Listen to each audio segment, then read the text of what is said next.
அவங்களுக்கு உடுத்துறதுக்கு துணி இருக்காது சார். அந்த மாதிரி சின்ன வயசுலேருந்து வறுமையில் தான் இருந்தாங்க. ஒருவேளை சாப்பாடு கஷ்டம். அவங்க நல்லா பாடுவாங்க, நல்லா இது பண்ணுவாங்க அப்படிங்கிறதுனால நாடகத்தில் சேர்த்துட்டாங்க அவங்க அம்மா. மனோரமா அம்மாட்ட வந்து அந்த பர்டிகுலர் இதை வந்து நீங்கள் சாட்சி வந்து சொல்லும்போது இந்த மாதிரி மாற்றி சொல்லணும்னு சொன்னாங்க. நாகேஷ் ஃபேமிலிக்கு சாதகமாக. ஆமாம், அந்த அம்மாவும் சரின்னு சொல்லிட்டு கோர்ட்டில் போன உடனே அந்த புக்கு ஒன்று கொடுப்பாங்க இல்லையா, அப்போ சத்திய சோதனை. இந்த அம்மா வந்து இந்த கிராமத்தில் வளர்ந்ததுனால சத்தியத்துக்கு கட்டுப்பட்டவங்க படணும் அப்படிங்கிற ஒரு மென்டாலிட்டி வந்துடுது. சில பெரிய நடிகர்கள் வந்து மனோரமாவை போடாத, நாகேஷை மட்டும் போடுங்கன்னு. ஏன்னா அப்போ ஹிட் வந்து நாகேஷ் தான். அதில் அந்த அம்மாவுக்கு ரொம்ப வெக்ஸ்ட் ஆகி டிப்ரெஷனுக்கு வந்தது. திருமலை தென்குமரியில் வந்து பாட்டி வேஷம், இந்த மொட்டை பாட்டி வேஷம் வந்து மனோரமா அம்மா தான் போடுறதா இருந்தது. மொட்டை பாட்டி அது என் புருஷன் உயிரோடு இருக்கான், இப்போ போய் நான் போய் பண்ணின கஷ்டமாக இருக்குது, அண்ணங்கிட்ட போய் நான் எப்படி போய் முடியாதுன்னு சொல்கிறதுன்னு சொல்லிட்டு அழுதுருக்காங்க. அவங்க அரசியலில் வரவே இல்லை சார். ஜெயலலிதா அம்மா அவங்கள கூப்பிட்டு நீங்கள் வந்து மேடையில் இதுக்கு வந்து சப்போர்ட் பண்ணி பேசுங்கன்னு சொன்னாங்க. அவங்க பேசின உடனே ரஜினிகாந்தை பற்றி பேசினாங்க. எங்கள் அப்பா காட்டமாக ஏதோ திருப்பி பேசினாங்க. அதுக்கப்புறம் வந்து 2 பேரும் போய் பேசி சமாதானம் ஆகிட்டாங்க.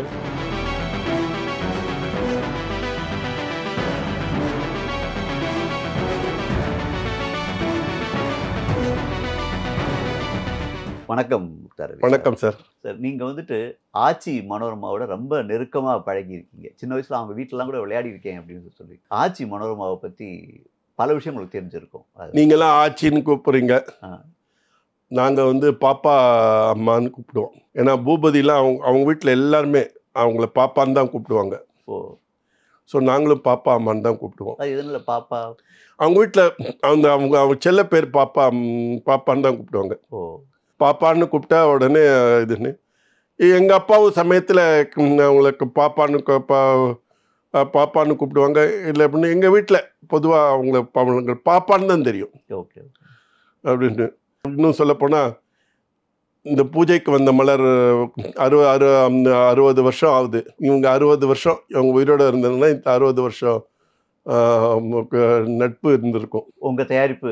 ஆமாம், அப்பா தயாரிப்பில் பூஜைக்கு வந்த மலர் 1965 ரிலீஸ் ஆச்சு. 64 அந்த படம் தொடக்கப்பட்டதுன்னு வச்சுக்கோங்களேன். இதுன்னு சுமார் 60 வருஷம் இதுன்னு. அவங்க ஆரம்ப காலத்துலேருந்தே எங்களுக்கு இப்போ பழக்கம். ரெண்டாவது, நாங்கள் இருந்த வீடு இப்போ இருந்த வைத்தியராமன் தெருக்கு பின்பக்கம் போகு ரோடில் இப்போ அவங்களுக்கு இப்போ இந்த ஸ்கூல் இருக்குது. அங்கே தான் முதல்ல இருந்தாங்க. இப்போ ஸ்கூலாக இருக்குது. இப்போ அவங்க நீலகண்ட மேட்டா ஸ்ட்ரீட்டில் வந்துட்டாங்க. முதல்ல அது மெலோனி ஸ்ட்ரீட்டுன்னு பேர். அந்த மெலோனி ஸ்ட்ரீட்டில் கார்னரில் இப்போ ஸ்கூல் இருக்குது, அங்கே தான் இருந்தாங்க. அதுக்கப்புறம் புதுசாக எங்கள் வீடு கட்டின்னு வந்ததுக்கப்புறம் அதை வந்து ஆதர்ஷ் ஸ்கூலாக இருந்தது. அப்புறம் அது கோர்ட்டு கேஸ் ஆகி அதுக்கப்புறம் அது வந்துட்டு இப்போ யாரோ அவங்க நர்சரி இப்போ பண்ணுறாங்க. ரெண்டாவது சினிமா ஷூட்டிங்க்கு விடுற மாதிரி நான் கேள்விப்பட்டிருக்கேன். இப்போ சினிமாலாம் ஜாலியாக பார்த்து ஒரு பெண்மணியான ஆட்சி வந்துட்டு நிஜ வாழ்க்கையில் நிறைய கஷ்டங்கள் பட்டாங்க இல்லையா சார்? ரொம்ப கஷ்டங்கள் பட்டாங்க. அவங்களே சொல்லியிருக்காங்க, அவங்களுக்கு உடுத்துறதுக்கு துணி இருக்காது சார், அந்த மாதிரி இருந்தாங்க. அந்த மாதிரி சின்ன வயசுலேருந்து வறுமையில் தான் இருந்தாங்க. ஒருவேளை சாப்பாடு கஷ்டப்பட்டாங்க. அவங்க நல்லா பாடுவாங்க, நல்லா இது பண்ணுவாங்க அப்படிங்கிறதுனால நாடகத்தில் சேர்த்துட்டாங்க அவங்க அம்மா. பல நாடக கம்பெனி நடித்தாங்க. அப்புறம் கலைஞர் கருணாநிதியோட நடித்தாங்க. கலைஞர் கருணாநிதி, நம்ம இவங்க இருக்காங்க இல்லையா, கனிமொழி அம்மா, அவங்களோட ட்ராமாவில் நடித்தாங்க. கலைஞர் கூட அந்த காதலுக்கு கூட வந்து இவங்க ஒரு தூதா இருந்தாங்கன்ற சொல்லியிருக்காரு இல்லையா சார்? அது சொல்லுவாங்க. அது சொல்லுவாங்க. இவங்க தான் வந்து அந்த கல்யாணத்தையே பண்ணி வச்சதாக ஒரு ராசாத்தி அம்மாள் பண்ணி வச்சதாக ஒரு பேச்சு இருந்தது. இவரை வந்து இந்த அம்மா வந்து வீரையான்னு எங்களுக்கு தெரிஞ்ச ஒரு நண்பர் இருந்தார். அவர் செட்டிநாட்டுக்காரர்.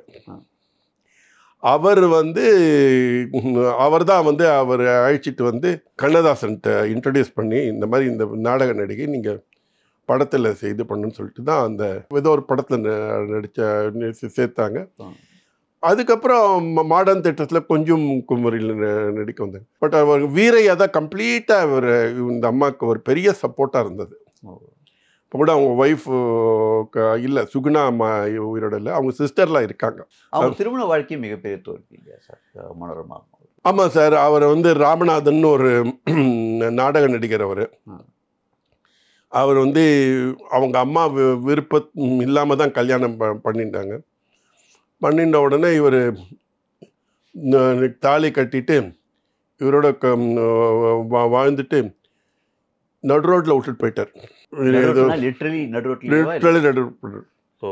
விட்டுட்டு போயிட்டு அதுக்கப்புறம் இந்த அம்மா ரொம்ப கஷ்டப்பட்டு, அவங்க அம்மா பெரிய சப்போர்ட்டிவ், ராமாமிர்தம் அம்மா மாதிரி ஒரு சப்போர்ட்டிவான ஆளை பார்க்கவே முடியாது. ரொம்ப நல்ல மனுஷங்க. அதாவது எனக்கு அம்மா போட்டிருக்கு, எங்கள் அம்மாவுக்கு அம்மா போட்டிருக்கு. நாங்கள் 2 பேரும் எங்களை கார் ஷெட்டில் போட்டுக்கணும். எனக்கும் பொட்டு துணி இல்லை, அந்த அம்மாவுக்கும் எங்கள் அம்மாவுக்கும் அவங்க அந்த ஒரு சின்ன துணி போட முடியாது, ஏன்னா அந்த கொப்பளம் ஜாஸ்தியாக இருக்கும்னு. டெய்லி காலம்பரை வருவாங்க, ஒரு கத்து வேப்பல் எடுத்துட்டு மகமாயி நீ இறங்குன்னு எங்கள் 2 பேருக்கும். அது வந்து இந்த உங்களுக்கு தெரியும், இந்த அம்மா பொட்டுன்னா அப்படியே குத்தி உடம்பெல்லாம் ஒரு மாதிரி ரணமாக இருக்கும். அது மகமாயி நீ சின்ன பையன், அவன் ஏதாவது தப்பு பண்ண சொல்லிடு, நான் உனக்கு நிவர்த்தி பண்ண சொல்கிறேன்னு சொல்லிட்டு வேண்டிட்டு அப்படியே இது பண்ணுவாங்க. ஒரு சின்ன ஒரு கப்பு வச்சுருப்பாங்க சார், இப்போ அதில் போடுவாங்க, போட்டோன்னா அது எல்லோவாகிடும். அந்த மாதிரி அவங்களுக்கு வந்து கடவுள் பக்தி ஜாஸ்தி, ஒருத்தருக்கு ஹெல்ப் பண்ணணுங்கிற இது எனக்கு ரொம்ப, அவங்களை ரொம்ப பிடிக்கும். இல்லை ஒரு சின்ன இது ஒன்று, வா தம்பி சாப்பிடு அப்படின்னு ரொம்ப இதுவாக பழகுவாங்க ராமாமிர்தம். இவங்க ஷூட்டிங் போயிடுவாங்க. ஷூட்டிங் இல்லாத சமயத்தில் நான் அப்புறம் கலைவாணின்னு அவங்களுக்கு அக்கா மக ஒருத்தருந்தாங்க, கலைவாணி. அப்புறம் சுப்பையான்னு ஒரு பையன் ஒருத்தர் இருப்பான். இவங்களோடலாம் நாங்கள் வந்து கேரம் போர்டு விளையாடுவோம். என் சிஸ்டர் முக்தா மாயா இவங்களோடலாம் கேரம் போர்டு விளையாடிட்டு இருப்போம். இப்படி அவங்க ஜாலியாக இருப்பாங்க. பூபதி வருவார். பூபதி அப்போ கேத்தி ஸ்கூலில் படிச்சிருந்தான். அவன் லீவுக்கு வருவான். வரும்போதெல்லாம் நாங்கள் பழகுவோம். நாயல் வச்சுருந்தாங்க, இதெல்லாம் வச்சுருந்தாங்க. இப்படி அந்த குடும்பங்களோட நாங்கள் போட்டி பழகிட்டு இருந்தோம். சிவாஜி ஃபேமிலியோட அவங்க ரொம்ப நெருக்கம் இல்லையா? சிவாஜி ஃபேமிலிக்கு அவங்க மேலே ரொம்ப நெருக்கம். எங்கள் ஃபேமிலி எவ்வளோ நெருக்கமோ அதுக்கு மேலே அவங்க அந்த ஃபேமிலியோட இருக்கும். பட் அவர் சிவாஜியோட அவங்க சிவாஜியில் என்னென்னா அந்த பெண்களோட தான் அவங்களுக்கு ஜாஸ்தி பண்ணுங்க. பசங்க எல்லாம் வந்து எல்லாம் இதில் படிக்க ஆரம்பிச்சிட்டாங்க, பெங்களூரில் தான் படிச்சிருந்தாங்க.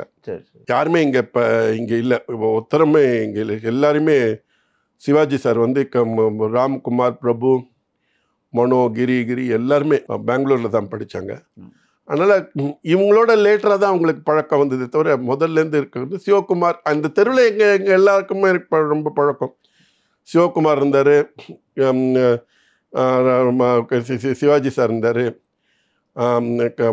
மனோரமா வந்தால் அந்த பக்கம் வந்து தங்கவேல் ஐயா இருந்தார். சினிமாவில் வந்து நாகேஷ் மனோரமா காம்போ வந்து ஒரு மிகப்பெரிய ஹிட்டாக இருந்துச்சு.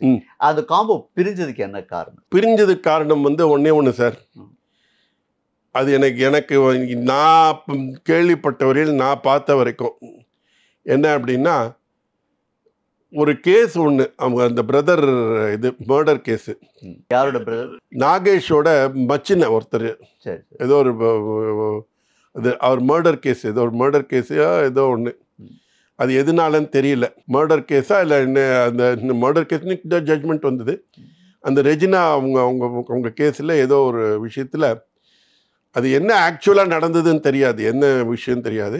பட் கோர்ட்டில் கன்விக்ட் ஆனதுனால அது ஒன்றும் சொல்ல முடியாது. அந்த விஷயத்தில் என்ன ஆச்சு அப்படின்னா, இவங்க என்ன பண்ணியிருக்காங்க, மனோரமா அம்மாட்ட வந்து அந்த பர்டிகுலர் இதை வந்து நீங்கள் சாட்சியை வந்து சொல்லும்போது இந்த மாதிரி மாற்றி சொல்லணும்னு சொன்னாங்க. நாகேஷ் ஃபேமிலிக்கு சாதகமாக. ஆமாம், அந்த அம்மாவும் சரின்னு சொல்லிடுது. கோர்ட்டில் போன உடனே அந்த புக்கு ஒன்று கொடுப்பாங்க இல்லையா, அப்போ ஆமாம், சத்திய சோதனை. ஆமாம், அது காந்தி மேலே நான் சொல்வதெல்லாம் சத்தியம் இதுன்னு. இந்த அம்மா வந்து இந்த கிராமத்தில் வளர்ந்ததுனால சத்தியத்துக்கு கட்டுப்பட்டவங்க படணும் அப்படிங்கிற ஒரு மென்டாலிட்டி வந்துடுது. அந்த மென்டாலிட்டி வந்த உடனே இது பண்ண அது நான் சத்தியம்னாலே அந்த அம்மாவுக்கு வந்து அங்கே ஃபங்க் ஆயிட்டாங்க. ஸோ நடந்த விஷயத்த அப்படியே சொல்லிட்டாங்க. ஸோ வந்து கேஸ் வந்து நாகேஷ்க்கு அகெயின்ஸ்டாக போயிடுது நாங்கள் ஃபேமிலிக்கு. ஆமாம், ஓகே. அதுதான் பிரச்சனையாச்சு. எனக்கு தெரிஞ்சு இதுதான் பிரச்சனை. ஏன்னா அப்படின்ட்டு அந்த அம்மாவுக்கு வந்து அது அந்த அம்மா மேலே தப்பு சொல்ல முடியாது. ஏன்னா அவங்க அந்த அந்த மாதிரி வழக்கம் உள்ளவங்க. நீங்கள் வந்து நீங்கள் கிராமத்தில் ஒரு தப்பு செஞ்சுட்டான்னு வச்சுக்கோங்களேன், கிராமத்தை சத்தியம் பண்ணு அப்படின்னு சொன்னான்னு வச்சுக்கோங்க, அவங்க உண்மையை சொல்லிடுவாங்க.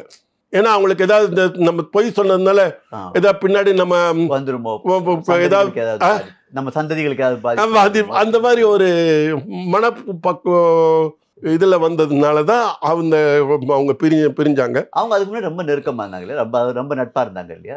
நட்புன்னு இருந்தில்ல, ரெண்டு பேரும் ஜோடியா பல படங்கள் நடிச்சாங்க.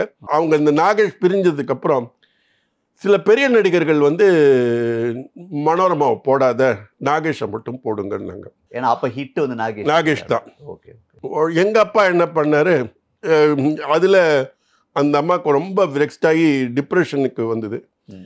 எங்க அப்பா, ஏபி நாகராஜன், அப்புறம் ஒரு 2 இவங்கெல்லாம் போய் நேரக்க போயிட்டு அவங்கள கன்வின்ஸ் பண்ணிட்டு, ஏபி நாகராஜன் எங்கள் அப்பாவும் சொன்னாங்க, நாங்கள் வந்து எங்கள் படத்தில் கடைசி வரையில் நான் டைரக்ட் பண்ணுற கடைசி படமாக இருந்தாலும் சரி, நீ உயிரோடு இருக்கிறவரையில் நீ தான் அந்த படத்தில் காமெடியாக பண்ணுவேன் அப்படின்னு சொல்லிட்டு சத்தியம் பண்ணிட்டு வந்தோம். அதை வந்து ஏபிஎன்னும் காப்பாற்றினார், எங்கள் அப்பாவும் காப்பாற்றினாங்க. அதனால் எங்கள் 2 ஃபேமிலி எங்கள் இப்போ ஏபிஎன் ஃபேமிலி மேலேயும் சரி, எங்கள் ஃபேமிலி மேலேயும் அவங்களுக்கு ரொம்ப பெரிய ஒரு இது வந்தது. அதே மாதிரி சிவாஜி சாரும் சொல்லிட்டார், நாங்கள் வந்து மனோரமாவை நீங்கள் என் படத்தில் நீங்கள் தாராளமாக இது பண்ணிக்கோங்க, நான் ஒன்றும் இது பண்ண. அப்படி அந்த ஸ்ட்ரகிள்க்கு அப்புறம் அவங்களுக்கு சரியான ஜோடி இல்லாமல் இருந்து அதுக்கப்புறம் தேங்காய் சீனிவாசன் அவங்களாம் வந்ததுக்கப்புறம் இல்லையே சார், அப்பயே சோவோட நடிக்க ஆரம்பிச்சார் சார். சோவோட ஆமாம், வாழ்வாதியாரை விட்டுருந்ததுக்கப்புறம் சோவோட நாங்கள் வந்து 1000 பையில் நல்ல பேர் வந்தது. அதுக்கப்புறம் நிறைகுடம்லாம் பிரமாதமாக பேர் வந்தது. அதே மாதிரி அவங்க சுருளிராஜனோடலாம் நடித்தாங்க. அவங்க தனியாகவே நிறைய பண்ணாங்க சார். அது நம்ம தில்லானா மோகனாம்பாள் இவங்க தனி போர்ஷனாக எடுத்து நாகேஷ் தனி போர்ஷனாக வச்சார் இவர். அதுக்கப்புறம் ஒரு சில படங்கள் பண்ணியிருப்பாங்க, காம்பினேஷன்லாம் பண்ணாங்க. அது சந்திக்கவே மாட்டாங்க இல்லையா, ஒருத்தர் சந்திக்க மாட்டாங்க. ஏன் அவர் புருஷன், அவங்க வந்து புருஷன் வந்து எங்கள் படத்தில் நடித்தார் சார், ராமநாதன் நடித்தார் சார், மனோரமாவும் நடிச்சிருப்பாங்க. அவங்க ஒன்றுமே சொல்ல மாட்டாங்க. இன்ஃபேக்ட் என்ன எடுத்து ஒரு ஸ்டேஜில் வந்து அவங்களுக்கு என்ன எடுத்து இவங்க ரொம்ப ரொம்ப நொடிஞ்சு போய் அந்த ஃபேமிலியில் வந்து ஒரு ரொம்ப கஷ்டப்பட்டும் போது மனோரமாவே சொன்னாங்க, என்ன அவருக்கு ஏதாவது சீன் வச்சுருக்கீங்களான்னு கேட்பார் கணவருக்கு. அதே மாதிரி அந்த பசங்களுக்கெல்லாம் நான் ஹெல்ப் பண்ணியிருக்காங்க. பூபதி தான் போய் கர்மம் பண்ணார் இவருக்கு, நம்ம ராமநாதனுக்கு. ஆனால் அந்த மாதிரி ஒரு டெடிக்கேட்டடாக இருந்தாங்க சார். எல்லாம் ஒரு இது வந்து ஒரு விஷயம் நீங்கள் ரொம்ப ஆச்சரியமாக இருக்கும். திருமலை தென்குமரியில் வந்து பாட்டி வேஷம், இந்த மொட்டை பாட்டி வேஷம் வந்து மனோரமா அம்மா தான் போடுறதா இருந்தது, பாப்பாவை தான் போடுறதா இருந்தது. அவர் வந்து உடனே எங்கள் அப்பா கிட்ட கூப்பிட்டு, மொட்டை பாட்டி அது என் புருஷன் உயிரோடு இருக்கான், இப்போ போய் நான் போய் பண்ணினா கஷ்டமாக இருக்குது, அண்ணங்கிட்ட போய் நான் எப்படி போய் முடியாதுன்னு சொல்கிறதுன்னு சொல்லிட்டு அழுதுருக்காங்க. ஆமாம், கட்டி இது பண்ணிருக்காங்க. அப்புறம் அப்பா வந்து நாங்களும் ஏபிஎன் ஃபேமிலிங்கிறது வந்து 50லேருந்தே பழக்கம் சார் இது. ஏன்னா எங்கள் முதலாளி தான் அவருக்கும் முதலாளி, எம்ஏவி பிக்சர்ஸ் முதலாளி தான் அவங்களுக்கும் முதலாளி. மாடர்ன் தேட்டர்ஸில் அவர் அசிஸ்டன்ட் கேமராமேனாக ஆரம்பித்த இதுனால பழக்கம் ஜாஸ்தி அவங்கள அந்த குடும்பத்தோட. ஆனால் எங்கள் அப்பா வந்து ஏபிஎன்கிட்ட வந்து இந்த மாதிரி ஃபீல் பண்ணுறாங்க, அந்த மாதிரி இருக்குன்னு உடனே ஏபிஎன் கூப்பிட்டு, நீ இது எங்கிட்ட நீ சொல்லியிருக்க வேண்டாம்ல, சீனுக்கிட்ட சொல்லணும், நான் அப்போ யார், நான் என்னை வந்து வேறுபடுத்திட்டேன் நீனு அப்படின்னு சொல்லி அவர் இது பண்ணி சரின்னு சொல்லிட்டு அந்த ரோலை காந்திமதி பண்ண சொல்லி, அந்த திருமலை தென்குமரியில் காந்திமதி பண்ணாங்க அந்த ரோலு. இவங்களுக்கு இதுக்குன்னு சொல்லிட்டு ஒரு புது ரோலில் வந்து மனோரமாவும் சுருளிராஜன் காமெடி ரோலை வச்சு திருமலை தென்குமரி படத்தை பண்ணாங்க. ஸோ அந்த அளவுக்கு ஒரு அந்யோன்யம் இருந்தது எங்கள் இதில். நீ ஏன் அவங்களுக்கு ஏபிஎன் கேட்டது, அது நீ சீனுக்கிட்ட சொல்கிறது வந்து நீ ஏன் எங்கிட்ட சொல்லாமே, நீ எப்படி என்ன வந்து ஒரு அந்நியனா பார்த்தேன்னு சண்டைக்கு போட்டு அதையும் சொல்லிட்டு வந்து இவ நாகேஷ்காக ஒரு காலத்துல இவங்களை ஒதுக்கினா கூட நாகேஷும் அதிக படங்கள் இவங்க 1000 படம் பண்ணிட்டாங்க இல்லையா இவங்க. இவங்க வந்து நிறைய படங்கள்ல நடிச்சாங்க, நிறைய ரோல் பண்ணாங்க, ஒவ்வொரு ஸ்டேஜ்லயும் நிறைய படங்கள் பண்ணாங்க. அதுக்கப்புறம் அவங்க திரும்ப ஃப்ரெண்ட்லி ஆயினாங்களா நாகேஷும் மனோரமாவும் உங்களுக்கு தெரியும்? அல்ல, அந்த படம் ஒன்றும் ஃப்ரெண்ட்லியா வரத்துக்கு ஒண்ணுமே இல்லை. அந்த இது ஒன்று அதுதான் அந்தந்த இதோட போச்சு. இப்போ அப்பாவோட எந்த அளவுக்கு அவங்க மரியாதை வச்சிருந்தாங்க? நீங்க சொன்னீங்க அப்பா கடைசி வரைக்குமே மனோரமா இல்லாம படம் பண்ணது. ஆமா, கடைசி எங்க அப்பா டைரக்ட் பண்ண படம் பிரம்மச்சாரி, அதுல மனோரமா நடிச்சாங்க. அது வந்து 92ல பண்ணாரு, அதுவரையில் நடிச்சிருந்தாங்க. அதாவது என்னன்னா எல்லாத்துலேயுமே அவங்க இது பண்ணுவாங்க. எல்லா எங்கள் வீட்டு ஃபேமிலி ஃபங்க்ஷனுக்கு வருவாங்க, அவங்க வீட்டு ஃபேமிலி ஃபங்க்ஷன் பண்ணுவாங்க. ஏதாவது பிரச்சனைகள்னா வந்து நேரக்க வந்து பேசுவாங்க. எங்கள் அம்மாலாம் வந்து ஏதாவது டிஷ்ஷஸ் வேணும்னா உடனே ராமாமிர்தம் அம்மாவுக்கு ஃபோன் பண்ணால் அது கரெக்டாக சொல்லுவாங்க. எங்கள் பாட்டியிலேருந்து நம்ம அவங்களுக்கு ரொம்ப இதுவாக இருப்பாங்க. வந்தோடனே வாடி உக்காரடி இங்கே வந்து இப்போ என்ன பண்ணுற என்ன ஏதுன்னு சொல்லிட்டு அவங்க ஏதாவது சொன்னாங்கன்னா அதுக்கு இப்படி பண்ணடி, நீ இந்த மாதிரி பண்ணடி, அந்த மாதிரி சால்வ் பண்ணலாண்டி அப்படி இப்படின்னு சொல்லிட்டு சொல்லணும். ஏதாவது உடம்பு கிடம்புக்குன்னா இந்த மஞ்சப்பொடி பால் சாப்பிடு, அது சாப்பிடு, இது சாப்பிடுன்னு அப்படி அவங்களுக்கு ரொம்ப இதுவாக இருப்பாங்க. இப்போ நாகேஷ் மனோரமா ஜோடிக்கு அப்புறமா சோ மனோரமா, அதுவும் மெட்ராஸ் பாஷையில் 2 பேருமே ரொம்ப பின்னி எடுத்தாங்க. ஆமாம் ஆமாம். அந்த காம்போ எப்படி செட் ஆச்சு? அது எக்ஸ்ட்ரானியாக போச்சு சார். அதாவது என்னன்னா அவங்க வந்து ஃபஸ்ட்டு இதில் பண்ணாங்க, அது பேர் என்ன, நாகேஷோட பண்ணாங்க. நாகேஷ்க்கு அப்புறம் வந்து சோவோட பண்ணாங்க. சோவோட காமெடி பிரமாதமாக போச்சு. அதுக்கப்புறம் தேங்காய் சீனிவாசனோட பண்ணாங்க, சுருளிராஜனோட பண்ணாங்க, அதுக்கப்புறம் கவுண்டமணியோட பண்ணாங்க. அதுக்கப்புறம் ஒரு ஸ்டேஜில் ஏஜ் அதுக்கப்புறம் மதர் ரோல் அது இதுன்னு பண்ணிட்டு ஒரு கேரக்டர் ரோலாக பண்ணாங்க. ஸோ அவங்களோட இதை பார்த்தீங்கன்னா, ஸ்கேல் பார்த்தீங்கன்னா ரொம்ப அழகாக இருக்கும் உங்களுக்கு. அவங்க வந்து நிறைய படங்கள் பண்ணாங்க, நிறைய கேரக்டர்கள் பண்ணாங்க, எல்லாம் பேசப்பட்ட, சின்ன கவுண்டர்லேருந்து எல்லா இதையும் பேசப்பட்டு கடைசியாக சத்யராஜோட நடிகனில் வந்து காமெடி இதுவாக பண்ணாங்க. அதனால எல்லாரோடையும் அவங்க பண்ண, ஜனகராஜோட பண்ணி எல்லாரோடையும் பண்ணி, இடிச்சப்புள்ளி செல்வராஜ் அவங்க பாகுபாடே பார்க்கல சார். இந்த இது பண்ணணும், தன்னோட காமெடியில் ஸ்கோர் பண்ணாங்க, தன்னோட ஆக்டிங்கில் பார்த்து ஸ்கோர் பண்ணாங்க. சிவாஜி சாரோட ஹீரோயினை நடித்தாங்க ஞானப்பறவையில். ஆமாம், கடைசியில் அவங்க கடைசி காலம் எப்படின்னு சார் கொஞ்சம் ஒரு வருத்தங்கள் இருந்துச்சு அவங்களுக்கு? ஒரு சில அந்த மாதிரி இருக்கிற ஏஜ் இஷ்யூ தான் சார். ஏஜ் இஷ்யூவில் கொஞ்சம் அல்சைமர் சமயம் மாதிரி வந்தது, அதனால் கொஞ்சம் இதுவாக இருந்தது. அடிக்கடி ஹாஸ்பிட்டலைஸ் ஆனாங்க. நாங்கள் போனோம் போய் பார்த்தோம். மகன் சரியா வரல அப்படின்ற ஒரு சக்ஸஸ் ஆகுது, வருத்தம் இல்லை சார். அவன் இப்போ பண்ணான் சார். ஒன்று சினிமாவில் வந்து ஒவ்வொருத்தருக்கும் ஒரு சக்ஸஸ் வரும், ஒவ்வொருத்தர் போகும். அவன் Boopathi is a very good artist. நீங்கள் போய் மணல் கயிறு இன்னி தேடி பாருங்க, பிரமாதமாக பண்ணியிருப்பான். உதிரி பூக்கள்லையும் நல்லா பண்ணியிருப்பான். அதே மாதிரி நீங்கள் இந்த படம் பார்த்தீங்கன்னா குடும்பம் ஒரு கதம்பம், அதில் அவனுக்கு கொடுத்த ரோல் ரொம்ப நல்லா பண்ணுவோம். சிலருக்கு அதை பிடிச்சது, சிலருக்கு பிடிப்படலை. அதுதான் அவங்களுக்கு அல்சைமர் பிரச்சனை நிறைய பாதிப்புகள், அது பாதிப்பு நிறைய இருந்தது. அந்த பாதிப்பு இருந்தது. சில சமயம் வந்து அவங்களுக்கு ஒரு மாதிரி வேற மாதிரி தாட்ஸு, வேற மாதிரி இது எப்படி எல்லாரும் திட்டுறது போறது வருது. அந்த விஷயத்துலயும் சில பாதிப்புகள் இருந்துச்சு இல்லையா? அந்த ஸ்கூல், அந்த வீடு, ஒரு சில சிக்கல்கள் இருந்துச்சு இல்லையா அவங்களுக்கு? அந்த வீடு சிக்கல்கள் சால்வ் பண்ணிட்டாங்க. அவங்க வந்து எனக்கு தெரிஞ்ச ஹாஸ்பிட்டல் கட்டணும்னு நினைச்சாங்க சார். பேரண்ட் டாக்டர், இப்போ இவங்க டாக்டர், அவங்க ஹாஸ்பிட்டல் கட்டணும்னு நினைச்சாங்க. அவங்களோட ஆசை அதுதான் இருந்தது. ஆனால் அது கட்ட முடியாத மாதிரி போயிட்டு அதுக்கு பர்மிஷன் வாங்கி கலைஞர்கிட்டலாம் போய் பர்மிஷன் வாங்கினாங்க, எல்லாம் பண்ணாங்க. அதுக்கு போதிய ஒரு இது இல்லை அவங்கள்ட்ட. அந்த என்ன தேவைகள் இல்லைங்கிறது தான் எனக்கு சொல்லப்பட்டது. அது எதனால் ரிஜெக்ட் ஆனதுக்குன்னு, பட் ஹாஸ்பிட்டல் கட்டணும்னு ஒரு இது இருந்தது. வயது மூப்புக்குனால ஏற்பட்ட ஒரு பாதிப்பு தான் தவிர அது மற்றபடி வேறு எந்த விதமான இல்லை. நாங்கள் அடிக்கடி போய் எங்கள் அப்பா ஹாஸ்பிட்டலில் இருக்கிறதுனா அடிக்கடி நாங்கள் போய் சந்திப்போம், பேசுவோம். நீ வந்து இப்போ இதுவாக இருக்கணும். அப்பயே மூஞ்சியெல்லாம் ஊதி போயிருந்தது சார். உங்களுக்கு அரசியலுக்கு வந்ததை பற்றி அதை அப்பாட்ட பேசியிருக்காங்களா? திடீர்னு ரஜினியை திட்டி பேசினாங்க 96 அந்த பீரியட். அது வந்து அதை பற்றி அப்பா இது கேட்டிருக்காரு. அவங்க அரசியலில் வரவே இல்லை சார். ஜெயலலிதா அம்மா அவங்கள கூப்பிட்டு நீங்கள் வந்து மேடையில் இதுக்கு வந்து சப்போர்ட் பண்ணி பேசுங்கன்னு சொன்னாங்க. அவங்க பேசின உடனே ரஜினிகாந்தை பற்றி பேசினாங்க. எங்கள் அப்பா காட்டமாக ஏதோ திருப்பி பேசினாங்க. அதுக்கப்புறம் வந்து 2 பேரும் போய் பேசி சமாதானம் ஆகிட்டாங்க. அப்புறம் ரஜினிகாந்த் வந்து இவங்களோட ரொம்ப இது பண்ணி அதுக்கப்புறம் அருணாச்சலமில் சீன் எல்லாம் கொடுத்தாங்க. அது ஒரு பாசிங் இது ஒன்று. அந்த மாதிரி ஏன் நீங்கள் அப்படி இதில் போது முகமது பின் துக்ளக் போகும்போது இவங்க வந்து ஷோவோட இந்திரா காந்தி ரோல் பண்ணாங்க. இவங்க அந்த இந்திரா காந்தி ரோல் கலைஞர் பிடிச்சி வாங்குவாங்கன்னு வாங்கிட்டாரு. நீ எப்படி நடிக்கலாம் அது இப்போ உன்னை பாரு உண்டு இல்லைன்னு ஆக்குறேன்ன உடனே அதுக்கப்புறம் நாங்கள் போய் கலைஞர் சமப்படி அவர் ஏதோ நடிக்க கூப்பிட்டா அது மாதிரி நடிக்க இந்த மாதிரி பண்ணுறீங்க நடந்ததுன்னு சொல்லிட்டு சொன்னோம். எங்களோட கூட வேணு செட்டியார் இருந்தார். ஸோ அவங்க பேசி பண்ணி அது இதுவாக எடுத்து ஒன்றும் இது இல்லை. கடைசியாக நீங்கள் எப்படி மீட் பண்ணீங்க சார் அவங்கள? கடைசியாக ஹாஸ்பிட்டல் தான் போய் பார்த்தோம். அப்போலோ ஹாஸ்பிட்டலில் இருந்தாங்க. அப்போலோ ஹாஸ்பிட்டலில் போய் பார்த்துட்டு வந்தோம். அதுக்கப்புறம் அவங்க டெத்து. அதுக்கப்புறம் பண்ணாங்க. நீ என்ன இப்போ பார்த்துட்டு